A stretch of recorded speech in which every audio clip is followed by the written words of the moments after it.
Hej, jeg hedder Sønke, jeg er fysioterapeut, og jeg er med i bestyrelsen af DSMF. I det her video der vil jeg gerne præsentere nogle key points på, hvorfor det er så vigtigt at forventningsafstemme med patienten, og hvad det egentlig betyder. Og så vil jeg gerne give nogle konkrete eksempler på, hvad du kan lave i din praksis for at forbedre din forventningsafstemning. Fordi hvis vi ikke er forventningsafstemmende, jamen så kan det godt være, at patienten går hjem, og du tænker, det var bare spot on, ligesom man skal behandle. Og patienten tænker, der manglede måske noget, eller er i tvivl. Patienten kan være utilfreds, fordi noget, han har fået måske sidste gang hos en anden terapeut, eller han har hørt og tænkt, skulle ske, ikke var sket, og dermed får det en dårlig behandling. Så effekten af det, som vi laver, det afhænger rigtig meget af vores patient-terapeut-alliance. Og en af de grundprincipper, som vi har som fysioterapeuter, det er at lave en god målsætning. Spørg patienten, hvor håber du på at opnå med det her behandlingsforløb? De fleste de vil egentlig sige, at de vil gerne blive smertefri. Og når vi så lader den hænge der, jamen så risikerer vi, at de kommer tilbage næste gang og siger, jamen jeg har stadigvæk faktisk ondt, det hjalp ikke.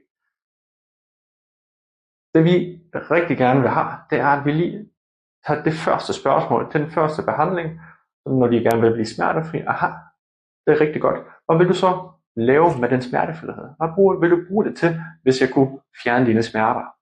Er der så noget, som du vil kunne lave mere af igen, som du ikke kan lave lige nu? Og så har vi faktisk også lidt mere nogle aktivitetsmål, som de kan arbejde på. Og så, jamen sidste uge der kunne jeg gå 1000 meter, den her uge kan jeg gå 2000 meter. Så der er sket en forbedring. Det er meget mere målbart end den subjektive smerteoplevelse. Noget andet, der er meget vigtigt at komme ind på, det er, jamen, hvad er det egentlig, der kommer til at ske? Så hvad tænker du, at jeg bedst kan hjælpe dig med, og hvad tænker du selv kan gøre for at opnå de her forskellige mål? Og der er patienterne meget forskellige af, hvor meget de er aktive, og hvor meget de har en passiv tilgang. Her kan du spotte nogen, der måske har nogle undgåelsesadfærd, eller lav self-efficacy. Og du kan på den måde også selv se, hvad er der, du kan komme med og tilbyde i den her ramme. Den sidste del, det er vigtigheden på at lave en realistisk tidsplan, så det ikke kommer i næste uge igen og siger, jeg har stadigvæk ondt. Hvis du ligesom fra starten vidste, at det kommer til at tage noget længere tid. Det er en god prognose med her, som er realistisk.